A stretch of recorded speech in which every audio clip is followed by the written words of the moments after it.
take a more in-depth look at road conditions and power outages. Chase Gage is live at our digital desk with what you need to know to stay safe. Chase. Well, Diana, we are still below freezing in most places, so there's really not going to be a lot of melting today. However, we are actually seeing a little bit of improvement on those roadways for the first time in a long time. Let me give you a look here at the iDrive Arkansas map. I'm going to go ahead and take this full. That's what you want to see. You don't want to see my face here.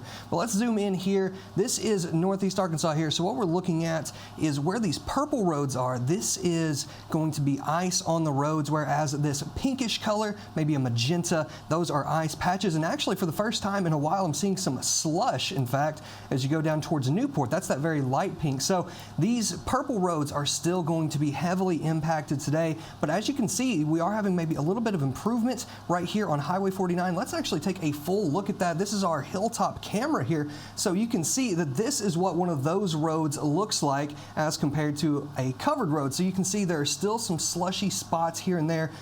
This is going to be probably one of the clearest roads in Jonesboro, in northeast Arkansas. It's one of the most heavily traveled, but they are out working on these roads, and it looks like they are improving a little bit. You can see traffic is actually flowing pretty well here. Let's go back over to this iDrive map. As you can see, for the most part in northeast Arkansas, though, these roads are still impacted really throughout the entire state. You're going to have ice patches as you go south, and maybe a little bit better as you actually go towards up the Hardy area and Ash Flat up here. But in Jonesboro, still a lot of purple. Now, we did speak with RDOT District 10 engineer Brad Smithy this morning, and he kind of explains what road crews are doing to prepare for this next round that is set to move through later tonight. Go ahead and take a listen. Well, it really depends on what today brings in a lot of ways. You know, if we do get some temperature like we think, we don't expect a lot of sunshine, as Aaron's been sharing with us.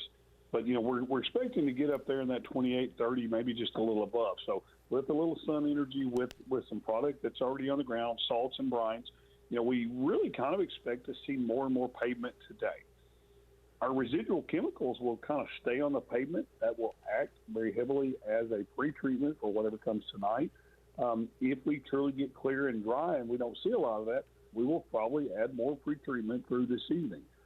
We don't expect to need to do that, but then you know, hopefully that forecast that Aaron's sharing with us this morning, you know, maybe the rains and this is staying a little south of us, and today and tomorrow we'll see some good progress on roads in northeast Arkansas. And so, once again, don't get out on the roads if you don't absolutely have to. And if you do have to, just slow down, leave early, and of course, allow yourself plenty of time to get to your destination. Now, let's actually go over and look at some roads over in southeast Missouri. This is on MoDOT's website. And kind of the same thing here. This purple color is for covered, and that dark blue color here is for partly covered. So as you can see, as you get down into Dunklin and Pemiscot counties down here in the Boot Heel, you're still dealing with covered roads. And so, you know, these are still going to be pretty slick.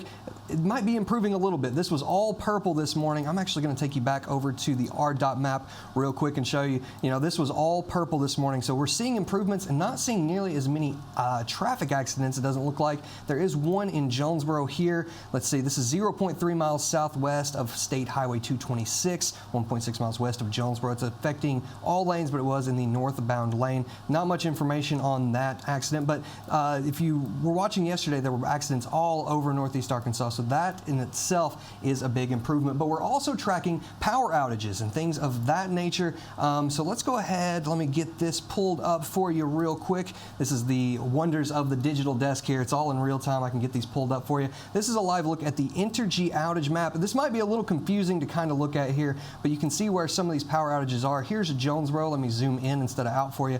Jonesboro, and this is going down towards Memphis. And actually, I can pull this up over here, and let's look at the breakdown by county. Now, in the entire state, it looks like there's 1,700 outages.